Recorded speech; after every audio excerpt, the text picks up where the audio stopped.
Hosteko. That apparently means to start in the Basque language, and to be quite honest with you, we didn't get off to the greatest of starts in the last episode. As you clearly saw, no points in 2 matches. Now, I feel like this time around we can actually turn the tide and have luck on our side, but of course that all remains to be seen. So let's start the show.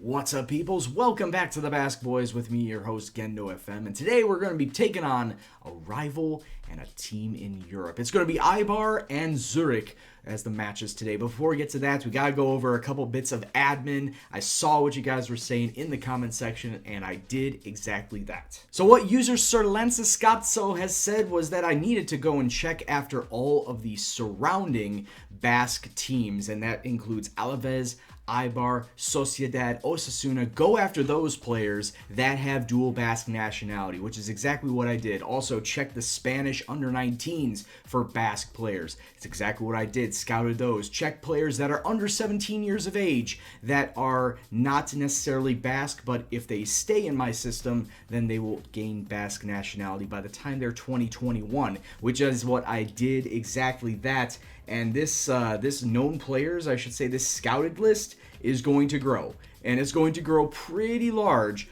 over the upcoming weeks and months because it's going to have a whole list of Basque players that I can choose. So thank you very much, Sir Lancescazzo, about what I should do for scouting. I was already in the middle of starting a scouting report, but I just didn't know what I should have gone after. Obviously, go after the Basque players, but now that I know what teams are actually producing the Basque players, helps out all the more. And shout out to Haristo for the Basque conversions of 16 to 17-year-olds. That'll help me out, especially if I find some decent young players. But of course, before we get into the matches today, we gotta go over how we've been faring in the league as well as the Europa League. And since our little stumble and fall on our face in the first episode, we have come out and gone undefeated.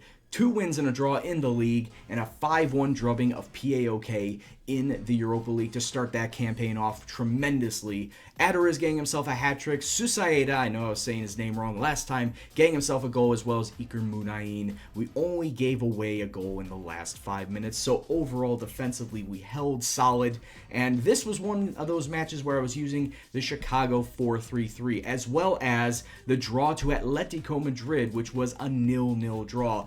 Unfortunately, we couldn't take advantage of Atletico going down to 10 men for the better part of the second half, but as it stands, I'll take a draw over Atletico Madrid any day of the week. But then bookending those 2 matches is where I used the quote-unquote door lock formation with the Aymeric Laporte as the sweeper, and it came up 2 wins on the bounce and 2 clean sheets at that. A 2-0 victory over Osasuna with Susaeda and Adariz coming in as the goal scorers, and as you can clearly see on the right-hand side, Aymeric Laporte as our sweeper. And then below, Las Palmas, unfortunately, only 1-0, but we had several chances. Not as many as Las Palmas, though, as you can clearly see Las Palmas surprisingly dominant.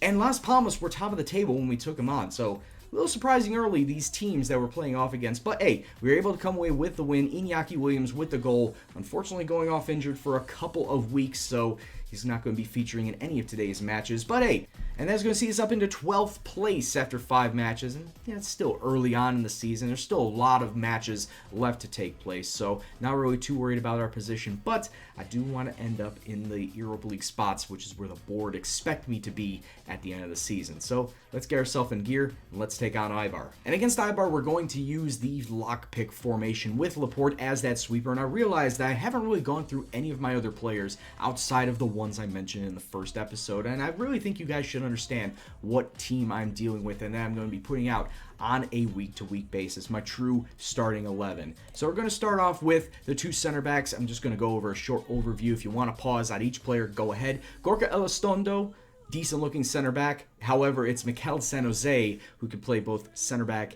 and defensive mid. That looks fairly damn decent. As you can clearly see, defensive stats, aerial ability, pretty solid. Yarisol DeMarcos Valenciaga, though, out on the left wing, 28 years old. I'm noticing a lot of my players are on the older side. That's why looking towards the youth prospects is going to be a must going forward. But as you can clearly see, can get the job done, and he's pretty fast, too, on the wings. Iturraspe can play both center mid and defensive mid, but he has the capabilities of being an all-around midfielder. And his midfield partner of Benyat is more of the attacking midfield side, but once again, pretty well-rounded as a midfielder. And now the wingers that will be helping out Adariz, you already saw Iñaki Williams, but because he's injured and not starting, Iker Muniain is not a bad backup. As you can clearly see, he is very technically gifted, can get the ball into the box, and also, using his pace, he can make defenders miss. He can get around defenders with ease and get that ball into the box, find Adariz for the goals.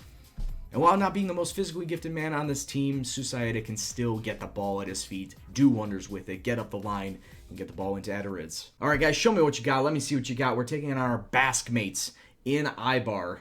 And funnily enough, I am drinking a bit of Cask Mates, name rhyming pun from Jameson. Cheers. Wouldn't you believe it? Adariz gets himself injured 12 minutes in. Well, guess what? Saban's got to come on. Just got to hope that Adariz isn't out for too long. 19 minutes on now. Susaeta gets it through to Sabine. Sabine takes the shot. Sabine scores. The sub, only on for 7 minutes, puts it into the back of the net. It's Athletic Club 1, Ibar 0. We have had less of the possession, but more of the shots.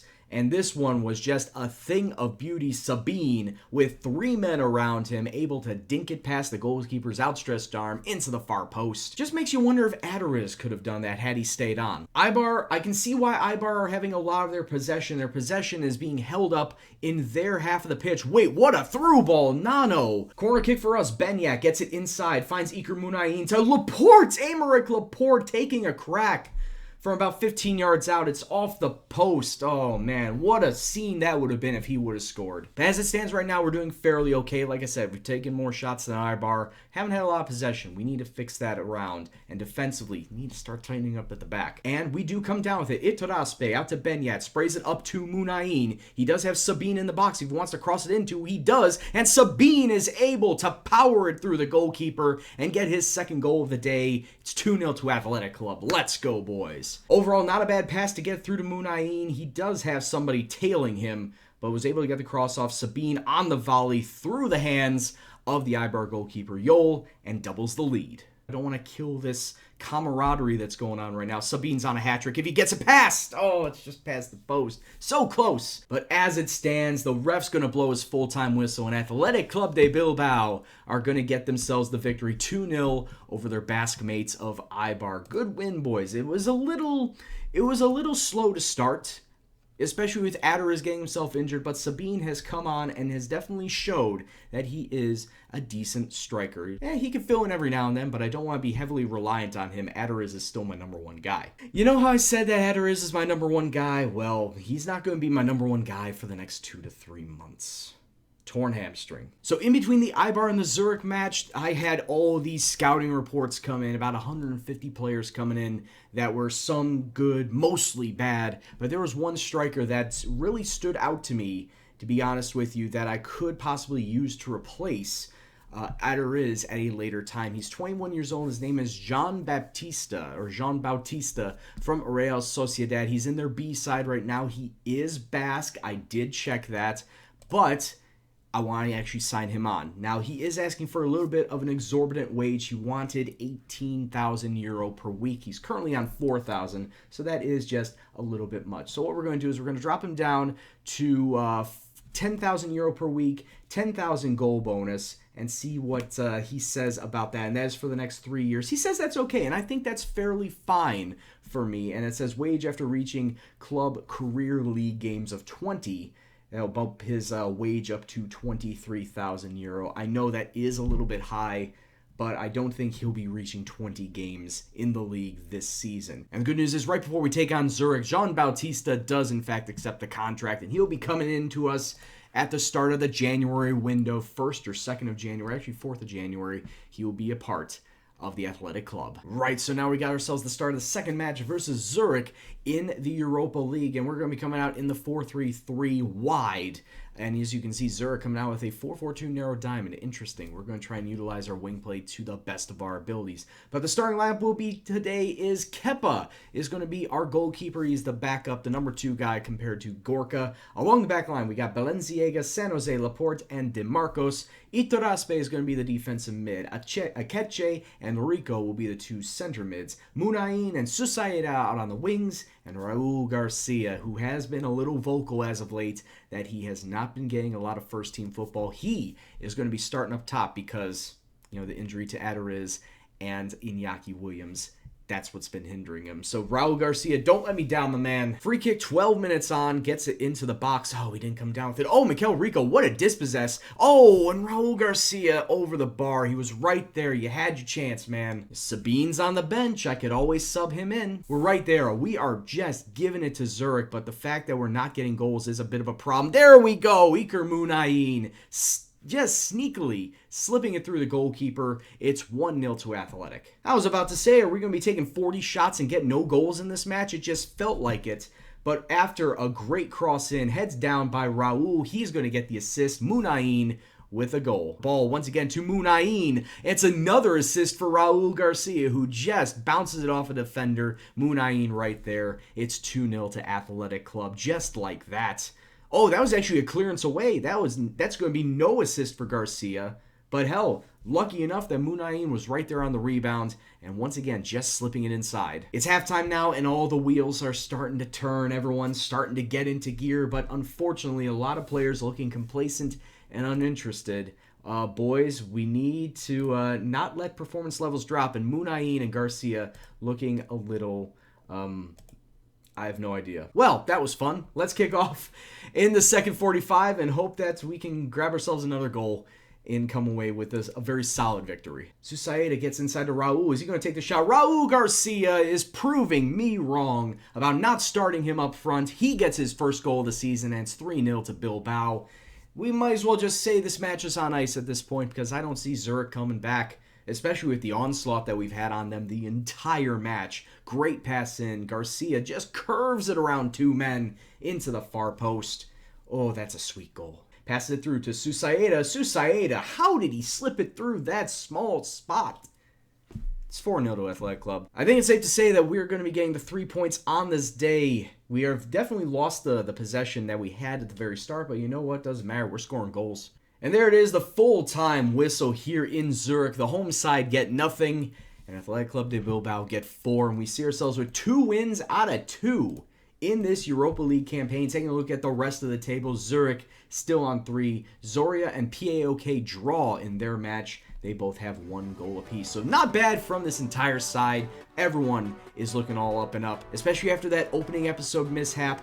Everyone's clicking on all cylinders now. And with that, ladies and gentlemen, it's going to be the end of this episode. I'd like to thank you all very much for watching. And if you enjoyed it, please go and hit that like button. Of course, subscribe if you're new. Comment below.